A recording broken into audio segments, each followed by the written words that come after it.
Welcome to tonight's parent chat. I'd like to introduce you to Bonnie and Nina, who are coming live right now. Hello, everyone. Welcome to Parent Chat. While we're waiting for people to show up and get started here for a few minutes, I'm just going to read to you a little bit of information. Parent Chat is purely for educational purposes. We're not creating a client-therapist relationship during these talks. This web series and any services associated with the series, including but not exclusive to open office hours, social media posts, and any other form of communications, are for educational purposes only. If you need immediate support or in a crisis, text, and this is a great number to write down and pass along to people you know, 741-741 for the crisis text line, or you can call Crisis Connections at 866-4-CRISIS at any time. So tonight we're gonna learn some things. This is the second in our series on resilience, and we're gonna talk about that. Balance in Mind is a grassroots organization that's powered by the Lake Washington Schools Foundation. Our vision is to engage and transform our communities to nurture emotional well-being and mental health for young people. Our mission is to build partnerships to educate parents, students, and communities on youth emotional well-being and mental health. We can't do it without you. So at the end of this chat, we're gonna put up a donation button. And so we know that there's lots of great causes out there that are looking for support, and we're one of them because we really feel really strongly about supporting the mental health of youth. And so if you support us, we would love to have your support as well. So tonight, my name is Bonnie McDaniel, and I am filling in for Sheri Gazitt. I am a proud member of Balance in Mind, and I'll be the facilitator. Thank you for being with us tonight. A few housekeeping matters before we get started. The first one is we want this to be participatory, and we want you to ask us questions and to please use the Q&A box that you see. Usually it's down below on the tool panel there. Sometimes I guess with iPads it's up above. If you have anything that you want to say during the presentation, do feel free to write in the chat box, and that is also in the tool panel below. So joining us this evening is Mina Kirilov from Youth Eastside Services. And Mina is a YES counselor, Youth Eastside Services at Rose Hill Middle School. She has worked at the International Community School and Redmond Middle School. She loves helping kids and building their resilience. And she is also a parent of 2 kids in elementary school in the Lake Washington School District. So let's say hi to Mina and welcome her tonight. And then Mina's gonna lead us in a meditation. All right, thank you, Bonnie. Thank you for having me. So if you would like to join me for a brief meditation, we like to do those in the beginning of our sessions to help us kind of center and focus and ground so we're in the best space to learn. And I'll go ahead and turn off my camera, and then feel free to do the same if you like, if that feels better. And sit back in your chair comfortably, and you can lower your gaze or focus inward. And just soften your eyes and feel the weight of your body in the chair, and also feel your feet flat on the floor, and then feel the contact with the floor and the chair and the support that your body receives from those points of contact. And just focus on that for a bit. And then you can turn to your breath and just notice your breathing without trying to change anything. Just notice how your breath expands and contracts.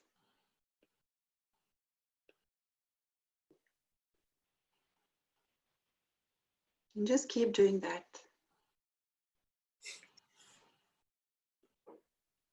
And as you do that, you can start counting your breath. You can count to count of 4, inhale, 4, hold, and 4, exhale. So 4, inhale, 4, hold,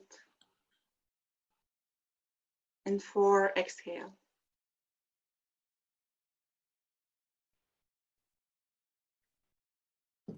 And as you keep doing that, you might start letting go of your thoughts, letting go of the day, letting go of events from the day, and just focusing inward and resting your attention on your breathing.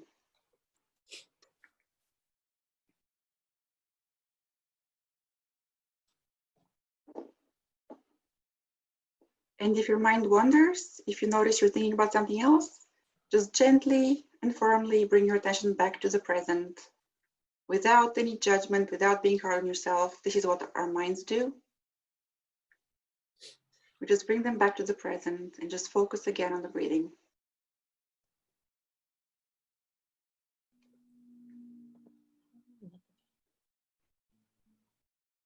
And we'll take 2 more breaths like this.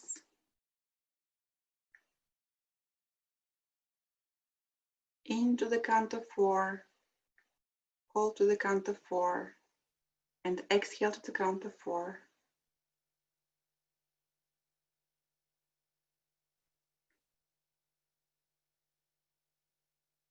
And as you do that, you may gradually start to bring your attention back into the room. You may start doing small movements with your hands and feet, and gently opening your eyes and joining us back in the session. Thank you for being there with us. Right.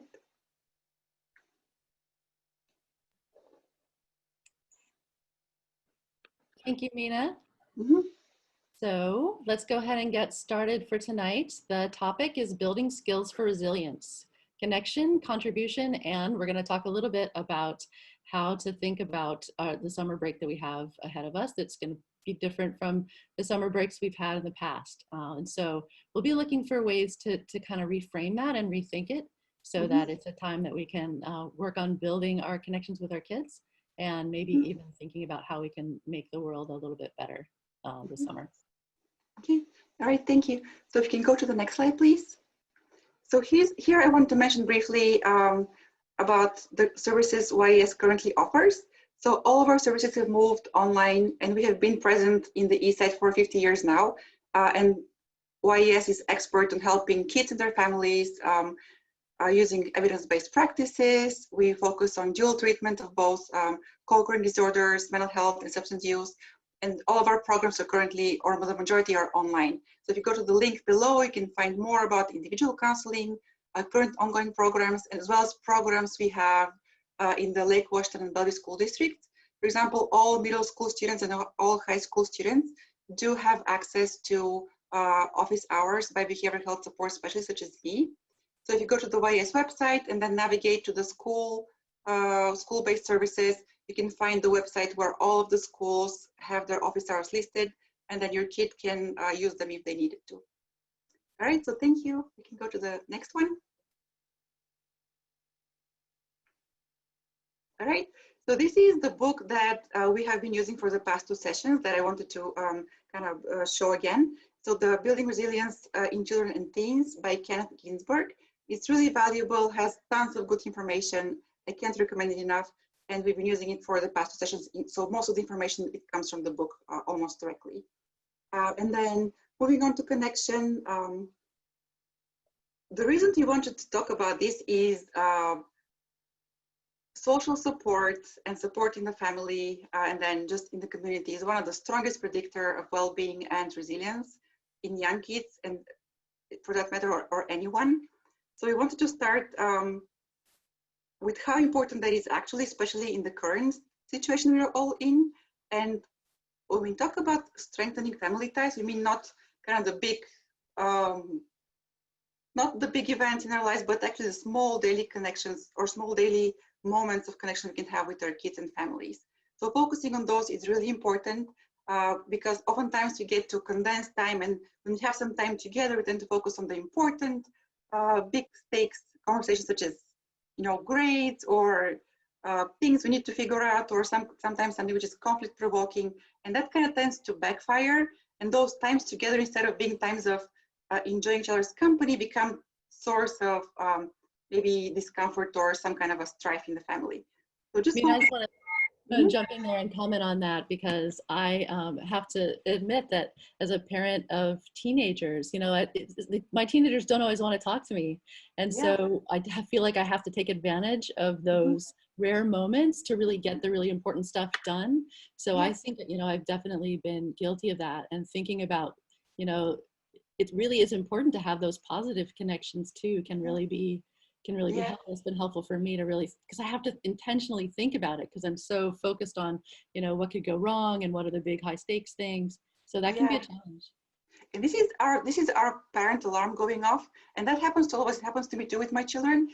Therefore, it's important to kind of know that, keep the balance. And sometimes connection doesn't always happen by talking with somebody, having a conversation. Sometimes we can connect by just spending time together. We can just go for a hike, go for a walk, work on a project, enjoy something together. There's different ways we can still spend time and build that togetherness without actually having a heart-to-heart, talk, or those difficult or sometimes important conversations we have to have with our children. So just be mindful of different ways we can engage in that. So I'm not sure if here we went to ask the audience what are some ways that they connect with their families. Maybe I'm not sure if Val wants to type in the chat the question, but if there's any small ways you connect with your families. I know for my family, we do love to spend time in the backyard. So I love, like, my kids do their soccer practice. So I time their, like, they do like juggling the ball or something. So I spend time with them there, and it's something which is really kind of, easy. Just take 5 minutes and just go in the backyard and watch them do something. But they do love it, and they like being part of that. Nice.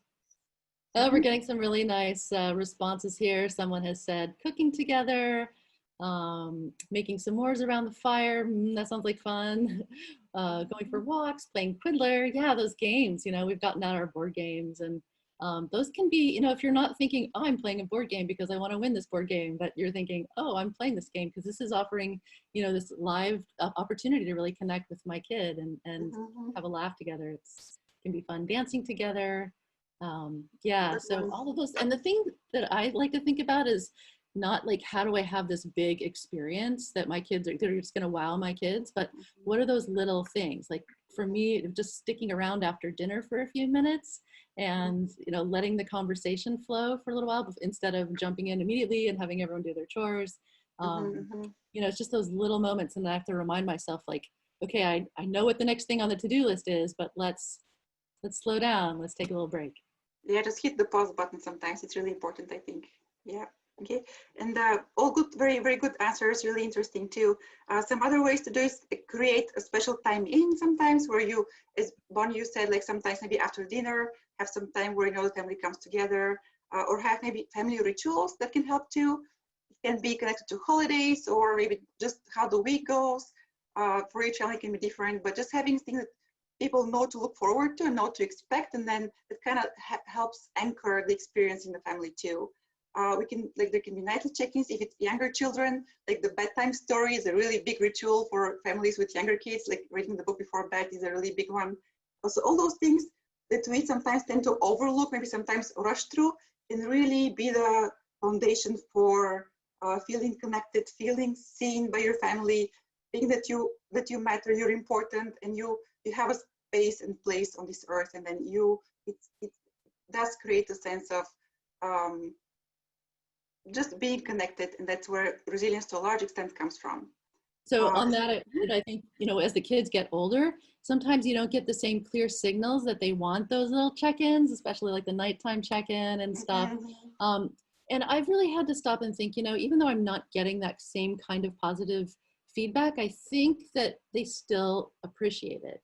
They still, on some level, even if they put viral, that sort of like friendly comment or connecting thing that we're doing with our teams, I still think it kind of registers. Yeah, I think so too. And I think it's kind of the safe base that they kind of then can leave to explore, but that still remains the safe base. Yeah, just having those connections. Yeah, so another way we can foster connection is just by focusing on listening. And then here is important to know that if we're focusing on listening to our children, what we're not doing is we're not giving them advice, and we're not downloading all of our information and know how to do life, but we're letting them lead the way, and we're letting them develop their own way of managing their own challenges, small and big. So here, if we do listen, then we do hear how they think about things, we hear what is important to them, we learn about their friendships more, and we are more, they perceive it as more open, and then hopefully will be more open to sharing themselves. So listening. Oh, sorry, I was just going to say that sounds easy to do. That can be really hard for parents to do. I know that I just think I have really great advice for my kids, and they'll start to talk about a problem, and my impulse is just to like jump in and give them my great idea for what they might do to address the problem. And I've really had to work on spilling that urge so that I can, just be a better listener and really send them those signals that I'm really paying attention to them, and that I really want to hear what they have to say, because like you're saying, that's how they develop that confidence, right? In what it is that they're saying, and that their ideas matter, and that I believe, that they can come up with solutions to their problems. So those are all useful things that you can teach your kids just by being quiet. Yeah, very useful also, and important too. And also there is no focus on perfection. Like it's okay sometimes if you go a bit overboard, and I do it myself too. Like sometimes I take my own advice when I can remember to do that too. But as long as we are mindful of it and we try to keep a balance, that's all that matters. And that the kids see that we are trying to do our best, and we're trying to be mindful of their experience and being understanding and listening to them and what they have to say. And if sometimes we go, I was going to say, the other thing that I think in this day and age we have to be mindful about is that not just that we say we're listening, but that we're actually listening, which means all of the nonverbal things, like, put away the phone, like don't look at that phone. That really does signal that message that they're the focus of attention right now, which is part of listening. And like eye contact and really like repeat back to them. And there's all these sorts of things that, can also signal to our kids that we really are, we value what they have to say. Yeah, that is very true. And then there's the notion of widening the circle, and that's when we try to strengthen connections outside the family. The family is very important, but also important for kids to be connected to the wider community. So it could be school friends, extended family, family friends with kids who are maybe their age or older. It can be somebody from their soccer practice or sports practice or band. Just being mindful that they are part of those many concentric or intersecting circles, and trying to foster the connection as much as possible in those circles is a great thing for building that social protective factor. So I know for my children, they do go to soccer and they have friends there. They have soccer I'm from Bulgaria, so my ethnic community, they have Bulgarian friends. They have their like American friends at school. So it's all different circles of friendship that sometimes intersect, and it makes life all the more richer, but then you feel all the more part of just the fabric of the community. And then this also is a strong predictor of being resilient in the future, because feeling connected, feeling that you matter, feeling that you can contribute, and we'll get to how to contribute in the next slide, but all important ways that resilience can take hold in our kids' life. So Mina, before we move on, can we toss that out to our listeners and see who their kids are connecting to? Are there different communities that your kids are connecting with that are giving them a sense of the other adults that can serve as role models or guides? Like Mina mentioned a few. Who else are your kids connected to? So it might be sports, could be a church community. Yeah, and then while people answer the question, I'll talk a little bit about the the pitfall of being too centered on our children. So being connected and having those moments is great, but sometimes we can also go overboard, especially now with technology. It's very easy with cell phones and with social media. It's really easy to be intrusive without even realizing it. So it's good for kids to also see us maintain our adult friendships with friends, with coworkers, with family members, and then for us model to them how do we maintain those connections, and to have so we're not overly invested and kind of focused on their life only, so that they do have some space too. Can you say a little bit more about why that's kind of it can have some harmful effects if we're too? It sounds like you can never have too much of a good thing. The more invested you are, the better off kids are. Is that you're saying that that's not the case?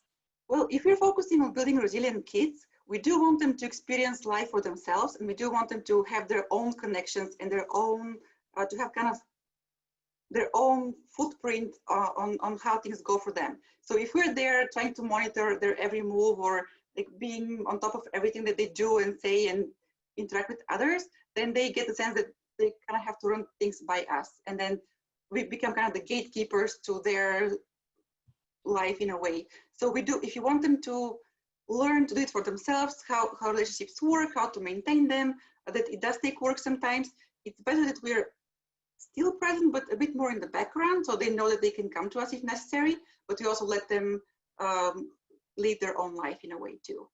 Yeah, so and I would say that's another reason why it's nice for to know that your kids have some of these other adults in the community that they can go to, because especially as kids get older, my kids anyway, they don't always want to come to me with everything. Yeah. And so it gives me some assurance to know that they have those other people that they go to, and frankly sometimes they're going to prefer to go to them just because it's a different perspective, and they're going to get some different things from different perspectives from different people. And that's okay too. And also it does enrich their life in a sense too. And if you think also back to our own adolescence, we didn't tell everything to our parents, or we didn't get all our advice from them. We also relied on peers and family friends or older family members. So it's kind of how it works for everyone if we just remember how it was way back when. So yeah, we've got some good answers from the participants here. We've got people are saying Young Life, sports, Girl Scouts, more Girl Scouts. Yeah, so it does seem like lots of people, music lessons and teachers and coaches. Yeah, those are really valuable people for our kids to know. Yeah. Okay, great. So now moving on to contribution, which is the kind of second focus for tonight's evening.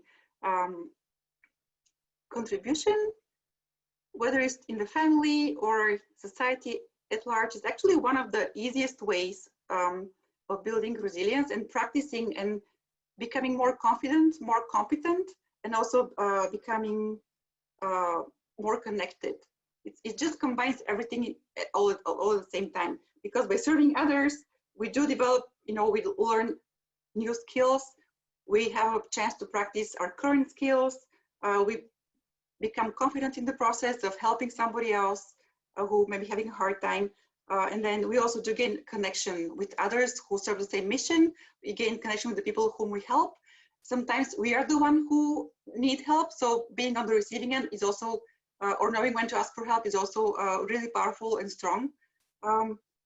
So having that in our life or in our kids' life, it is very important, and finding ways to foster it can serve well to make them more resilient. So ways we can do that is, first of all, in the current situation, it's really hard to be volunteering, hard to do anything outside the home. So we can focus on how the kids can help in their family currently.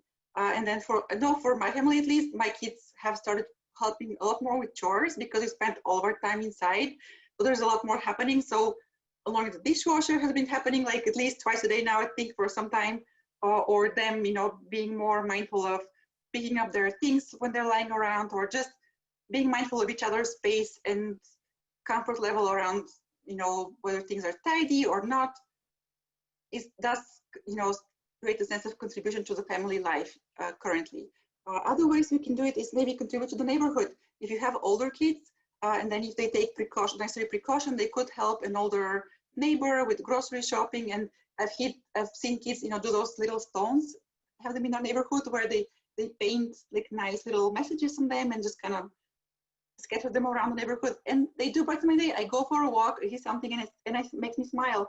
That's a way to contribute. It's really doesn't involve doing anything besides being creative and thinking of something to make somebody else's day a bit brighter. Yeah, I can jump in there and make a comment about that, especially in this the situation that we're in right now, in the world that we live in right now, I feel like there's a lot of opportunities here to really teach kids about responsibility. One of the things that I've come across recently was from the Greater Good Society at Berkeley. It talks about how we can use this as a teachable moment right now. It says, above all, we need to help kids to see that the situation that they're in is not about what they want or expect from life. It's about what life is expecting from them right now, which is kind of maybe a new concept for kids. It's not always about you. And sometimes their lives are structured so it's easy for them to feel like it's all about them. But right now they're being asked to do something that's not just about for them, it's to help other people. To go on, it says we expect them to rise to the occasion, to be part of the solution and not part of the problem. And we're teaching our kids both directly and through our own example when we contribute how to take responsibility, not just for ourselves and our immediate family, but for the local and global community too. So it's just a kind of a little way of reframing instead of thinking of it as just, here are all these things that have been taken away from me, to also think about, that this is a moment in life where what we're trying to do is really to serve others. Yeah, that is a great mindset to have currently.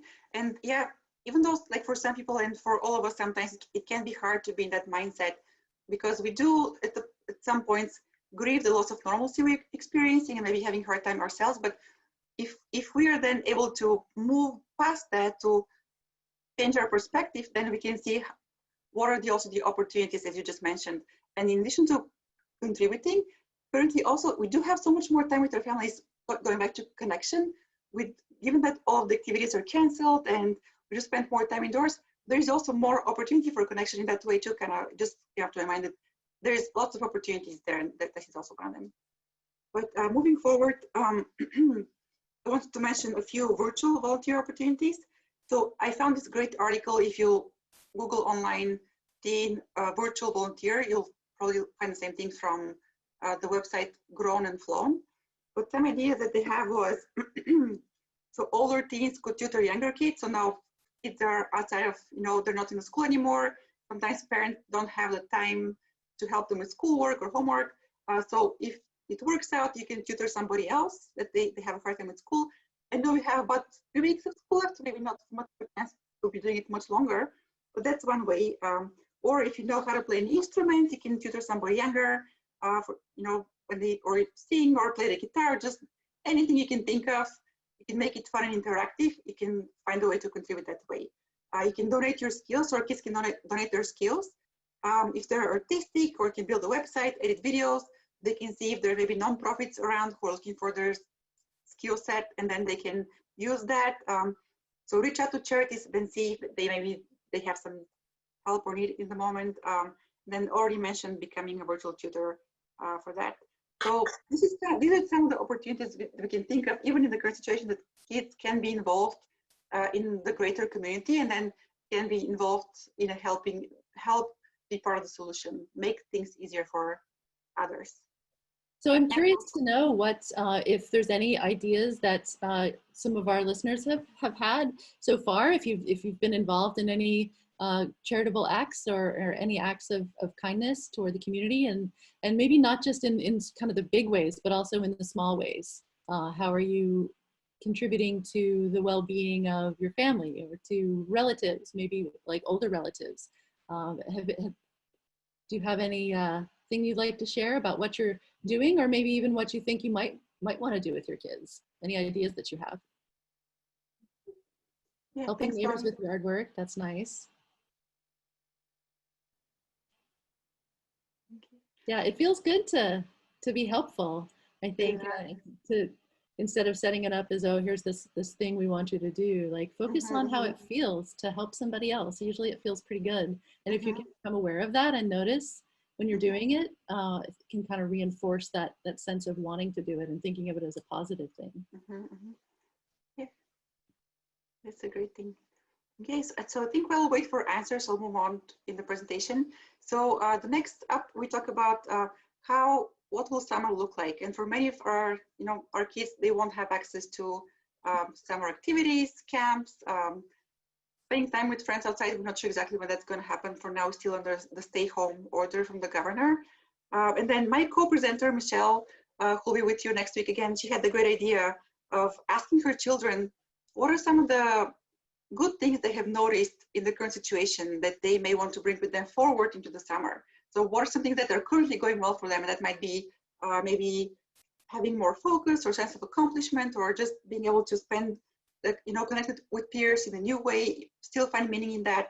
And then maybe work on some strategies, how to bring that into the summer, and then maybe have some goals around exercise or reading or learning something new, whether it's a skill or something, explore a new subject that they haven't never thought about, but now have the time to do it.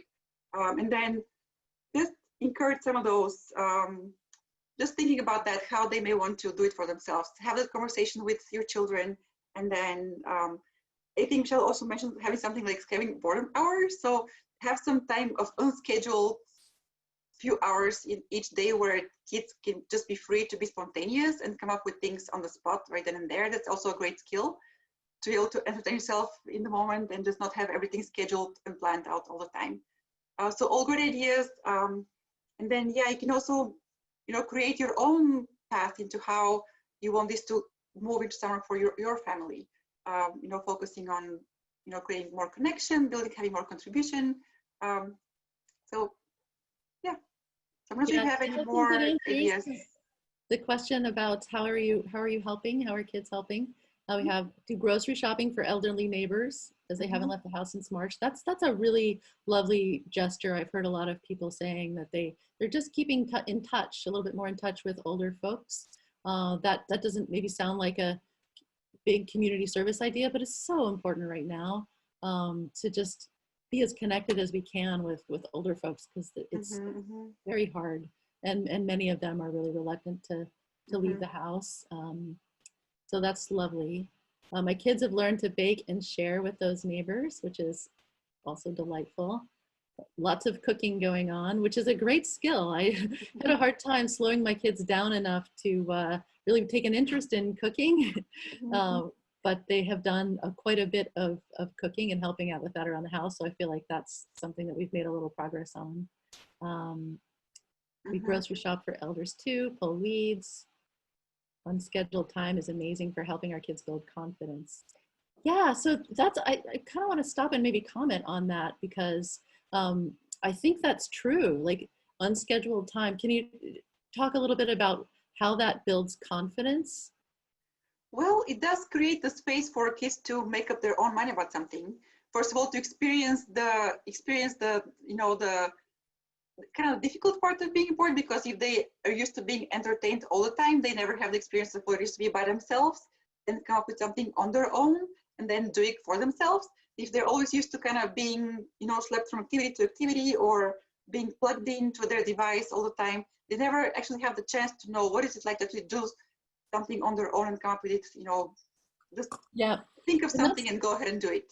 Right. And that's a big deal. Like that's one of those really important life skills. It seems like that's kind of about agency, feeling like you are the author of your own life, and that you, given unstructured time, can think about yourself, what you want to do with it, how you want to spend it, what's important to you. Like what are the things the ways that you want to grow as a person. Kids can kind of think about that, and then how can you set up a course to realize that goal. So those are all really important skills, especially if they run into hard times. They're going to need that feeling that I can do it, that that I have, I can decide for myself how to use my time and how to set goals. Yeah, that's a great thing. I did notice one really great answer in the chat box to how to become more engaged. It says kids have painted birdhouses and given them to retirement homes, which I think is a great idea. So kids can be creative, and then they do brighten somebody's day, and they do help connect with older members of the community. So I think that's amazing. It's really good. That's a fantastic thing. It's both creative and probably fun. And then there's birds, and that's very creative. Thank you for sharing that. So I'm not sure if you want to share more about the June 8th Cultivating Kindness experience. Yes. On June 8th, we're going to be doing another webinar that's going to be specifically dealing with this topic, cultivating kindness in hard times with Camp Kindness. And it's specifically targeted toward elementary and middle school families, so kind of the younger ones. And they have a lot of experience doing lovely character building camps and workshops. And so they'll share some of their ideas with us on how to inspire that feeling of generosity and encourage your kids to develop develop that kindness. It seems obvious or easy, and aren't most people kind, but just like so many of these things, they need some of our attention to really reinforce and recognize and then build those habits over time. So that'll be on June 8th. Okay. And I also remember seeing something on Peach Jar, something about kids coming together from the Lake Washington School Foundation. Do you know anything more? I think it's if you Google it up, it's also available. I think it used to be when back school was in person, a way for kids to come together and work on volunteer projects. But now I think it's all online. I think it's led by high school students in the district. But yeah, I think that's another opportunity to be connected in the in the school with others, do something helpful. It is. And Kids Coming Together was this great program, is a great program, where they took high school students and paired them with elementary kids to provide, some companionship and just connection. And, it was done one-on-one, and with COVID, it's moving online. So if you are interested and have a younger kid, elementary school, that would like to have an older mentor, someone to play games with, let us know in the chat box. And I will also include a link in the mail that goes out tomorrow that summarizes and talks about what we went over tonight to the Kids Coming Together program. So if you have an older kid who would like to be that would be awesome too. We can connect you up. Also, we will absolutely send you a registration to the June 8th webinar. It will be in a slide in a minute or two, and it will also be in the email that goes out tomorrow. Very good. Thanks, Val. So Apatria, maybe if we want to move on to the next slide at this point. Oh, I thought we have something on the, I think that's all probably, right? Okay. All right, so I'm not sure if we have any questions from the audience or anything that would like to address further at this point. Do you have any questions, Val? I wanted to share that some places to go and some resources for thinking about how to spend the time this summer. We talked a little bit about how it's good to encourage your kids to think about what their goals are and what they'd like to accomplish or do, or how they'd like to spend their time. And there are some lists that I can share of like 100 things to do this summer that are focused specifically on this summer, when so many of our plans maybe not happening or happening in a different way. So I can share some of those links. But I would also love to hear from the audience, from the people out there. What are your thoughts? What are you planning? Or what are the kinds of moments that you want to prioritize and make sure happen this summer with your family? Bonnie and Mina, we have a question that came in up. Sure. I tend to prioritize the things that seem most urgent right now. Staying on top of school, limiting screens, getting exercise, all those important things. I feel like a nag, but those are important. I didn't realize, I don't really feel like we have time to play. Why is that important? Well, I hear the person where they're coming from. Like, you focus on the needs and the most important needs, and that's what seems to be important in the moment for them. But if we ignore play, that's we don't have that kind of safety valve to decompress and to depressurize. This is where play comes in. Play it's a wonderful way that kids have built in to kind of just be in the flow. This is where they do experience flow most often when they're younger, and we have done it when we were younger. We tend to kind of lost that a little bit. With sometimes if we have a job that we really love doing, that we can maybe do it again. But doing that will help the family come together a bit more, and then have that togetherness nurtured and built in for when times are difficult. Because when times are difficult, as they are right now, we do kind of tend to pull back a bit more. And then the fear usually tends to narrow our focus, and we do get to focus really. I think this is the only important thing right now is school, no screen time, and maybe, yeah. So being able to find little ways to relax about that, that yes, it's important. And at the same time, if it doesn't go well, if it doesn't go perfect all the time, that's okay too. There can be days where school takes maybe a backseat a little bit, and then we spend some more time outdoors if it's nicer outside, or spend some more time doing something more enjoyable, so we can balance out that kind of feeling of sense of urgency that we are really having a hard time, because it does tend to wear down on us if we are in this space day in, day out. This is where kind of those stress hormones come in and become more prevalent. So we want to definitely be able to balance this out with some times of just unstructured play or just connection over something which we find enjoyable. It's also important. Mm-hmm. Can I add to that, Mina, and just say that, I think in answer to the question, like, why is play important? I would say, I think of it as like putting some positive experiences in the bank to help build that relationship. Because, if you're like, I'll speak from my own experience, because I certainly have been there, where I'm mostly focusing for some periods of time on what's going wrong, or what's, the next thing on the to-do list is.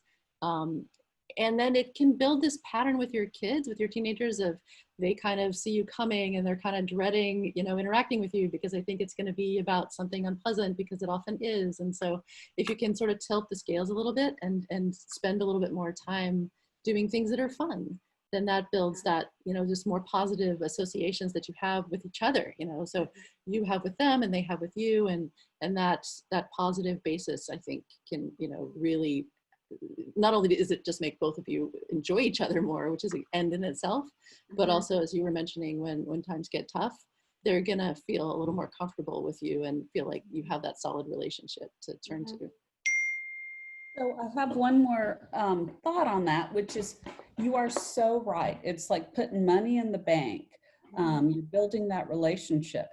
And I know I should, but school, with everything else being so fluid right now, I know I want my kid to be able to come back in the fall and be at school level. And so I just feel this compulsion to focus on those things. Not that I would do it otherwise necessarily, but that I need to fill in right now. Mm-hmm. Yes, so feels like the parenting question, that they feel like, given the situation, that you need to work extra to make sure you're at the level. But that's the same for everyone else. Everybody else is in the same boat, struggling with the same online tools, and teachers are being mindful of that. So I would assume that come next fall, in whatever form kids are back in school, there will be a lot of emphasis on reviewing material from this past year, because everybody is aware of the huge disruption everybody in the school experienced. So I would possibly say that, maybe being a bit more comfortable with things, maybe being a bit less perfect in the moment might be okay. I mean, as long as the most important information is presented, the kid understands that, there'll be plenty of time and opportunity for reviewing that, for practicing that in the future, hopefully, and then also maybe get one-on-one support from teachers, whether currently or in the future. It's also sounds like it's, people are being focusing on that too. I've got a comment that says, we make sure to build in recesses throughout our days, play during recesses, some outside, some playing inside, just to take a break from schooling, which is great. I love how that's intentional. That's not just something, that you leave to chance, but that you make sure to do that. Yeah, it also kind of maybe reminds them of their schedule back in the school. Like, they used to have recess there, now they have the same thing, but it's at home, it's a different way. So it's kind of keeping that continuity in a way, which is great too, but it also provides them a chance to do something else and just clear their mind. Yeah.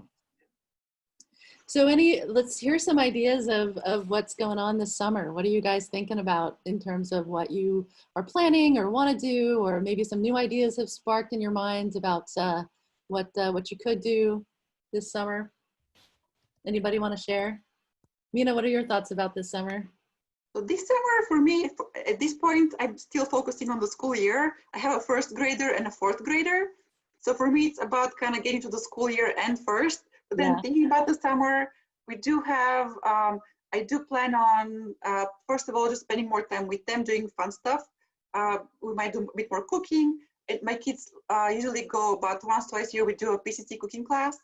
And they were signed up both in April and May, but both got canceled. But now I see that they have them again online. So I might do an online cooking class for BCC, which all of us love doing. We love learning new things to bake and eat afterwards. I think we might spend a week at Olympic Peninsula, which is our favorite place to go to in summer here in this area part of the world. So maybe just spending a week there as a family will be great, just kind of being out in nature. Which is another way to experience connection, is being out in nature. If you can do it, either like go to the park or go to the backyard or just being outside, that's also a form of connection, which all of us can really benefit from, and which also does serve to build resilience in a way too. Yeah. Mm-hmm. Yeah, that makes me think, when you talk about connection, it does seem like we're allowed to slow down a little bit more now. And that feels a little uncomfortable, especially if we're used to go, go, go. And we need to drive the kid here and there and go to soccer practice and everything else. And now all those things have kind of stopped temporarily. And so it feels it's kind of hard to get used to. But I'm kind of noticing that there's something nice about that too, that slower pace. And I think in some ways that can actually help us focus on those connections and in those small ways, the cooking together or just lingering for a conversation. And so I'm kind of looking forward to, creating a little bit more of those moments, sitting around the campfire with some s'mores. Maybe it's in your backyard this year, but it's still a connection and you're still in nature, even if it's not some sort of elaborate trip. Great. Let's see, we have a few things going on here.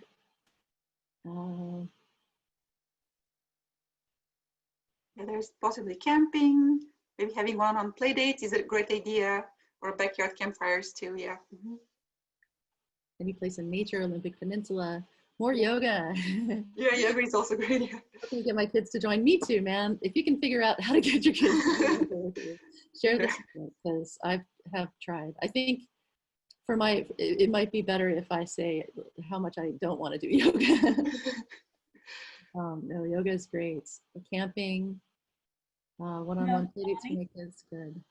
That brings up a great question that someone asked, which is, my kid doesn't want to connect with me. My kid doesn't want to do yoga with me. My feelings are hurt because I'm looking at this as a point of connection. I don't always want to be around them either, to be honest. What do I do? So that's, I think it's important in that first to maybe come from a place of self-compassion, because it sounds like the person would love to have more connection, but somehow isn't happening. So just start from a place where you tell yourself that, yeah, it does suck. I do wish things were different. And I hope the best for myself. And this is where my child is right now. Like, if I keep pushing that, more likely they will want to push back and they will probably distance even more. So if my focus is on keeping the connection we have currently, they might need some time in the moment and I might not like it, but ultimately it might be best for our connection if I just respect the respect they need. And once they see that respect, they might be more open to communicating with me in the future, because I know that if they need to be by themselves, they'll be respected for that. So as hard as it is, we might see how that works. Just give it a try. And then also maybe that sense of connection that we crave, see if we can find it someplace else, like whether contact with our own friends who might be missing us at this point, or our own parents who might be missing us at this point too.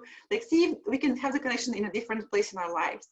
And there might be people who really want to connect with us and we aren't so available to them too. So be also modeling how we maintain those connections and connect with others can maybe give the kid a hint that, yeah, that's actually a good thing to be enjoying each other's company. It's not it's not so horrible.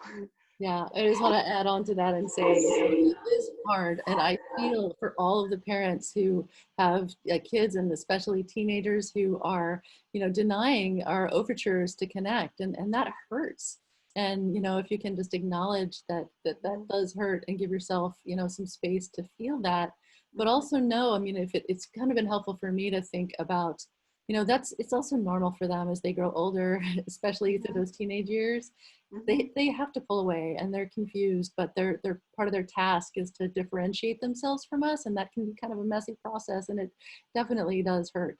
But to realize that you're not alone, that a lot of, I mean, that's part of what the process is like with teenagers, and to try to be a little, like for me, like I tell myself to be tough, and don't give up, and keep making those overtures, because even though they don't always give you that feedback that they appreciate that, it's true, they usually do.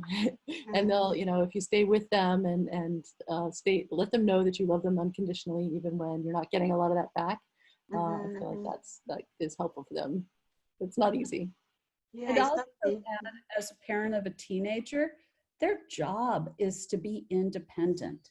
And this is something they have looked forward to, and they, as a teen, often think they know everything. They're adults. And here they are stuck back with the family. They're not driving anywhere. They can't see their friends. They're not establishing that independent life that they thought they were. And it's really hard for them. And in turn, I think sometimes they make it really hard for us. But understanding that, they're at this point that is so not wherever they expected to be, as all of us are. But they're at an emotional and developmental point that they're not able to actually engage in a lot of ways. Makes it really tough. Yeah. All right, we have a few more really good comments here for the summer. Looking forward to art, going to the park, mini hikes, continuing video chats with friends and families overseas. Being home has been amazing, connecting more often. Yeah, good, that's great. I've been doing that too, like family members that I ordinarily wouldn't see or talk to that often. I've been, because Zoom, is actually a pretty nice and easy way to connect with people. So I'm actually connecting a little bit more with family and friends. Yeah, nice ideas.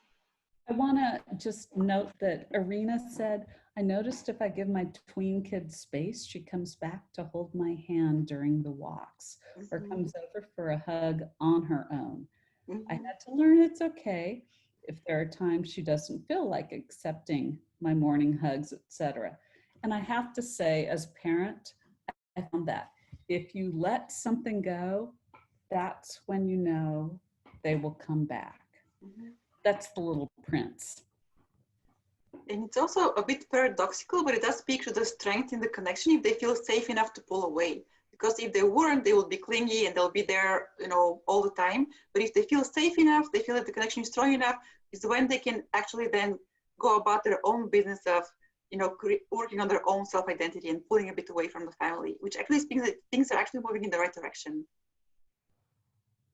Yep, nice. Well, we are getting close to the end. Are there any last questions you want to put in the chat box?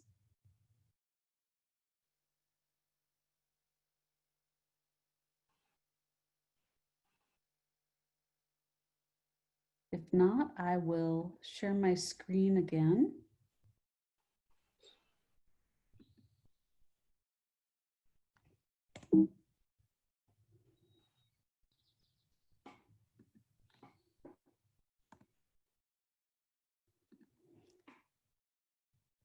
Val, do you want to take us through the upcoming events? I think I do. We have parent chats for the next 2 weeks coming up. We'll take a break as school gets out, but we have Michelle Broad coming up, and she'll be talking about, is it stress, distress, or anxiety, and how you can tell the difference when your kids are overwhelmed. And then the next week, she'll be talking about, is it sadness, grief, or depression? Tips on how to respond when your teen is down. These are both incredibly timely topics, just for teens in general, but also because statistics are coming out. I think the census released today, some census data said that 33% increase in clinical anxiety and depression are occurring right now. No surprise given everything that's going on. So join us June 3rd and June 10th.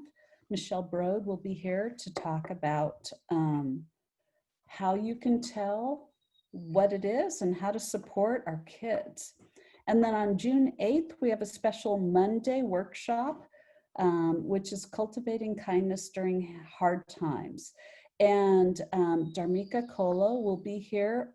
She is one of the founders of Camp Kindness, and they have an amazing program that looks at building character strengths. And she's going to take us through a workshop where we get to actually participate and do activities. If you register at tinyearl.com/bimkindness, you'll get the information. Because it's a workshop, you do need to register for this one, separate from parent chat. But we'll have all of these links in the emails we send out tomorrow. All right, thank you. And so we've come to the end. It's time to wrap things up, and I will leave you all with a quote. On the other side of the storm is the strength that comes from having navigated through it. Raise your sail and begin. That's by Gregory S. Williams. So if there's anyone else have any concluding thoughts before we say goodbye? Well, thank you for having me. It's great being part of this. Thank you, Bonnie and Belle. Yes. Thank you so much for being here. We're really glad you spent the time with us this evening. We hope some of it has been helpful to you as we all figure out how to navigate the storms that surround us with compassion and with connection, and maybe making a contribution. Thank you so much. Have a good evening. Thank you.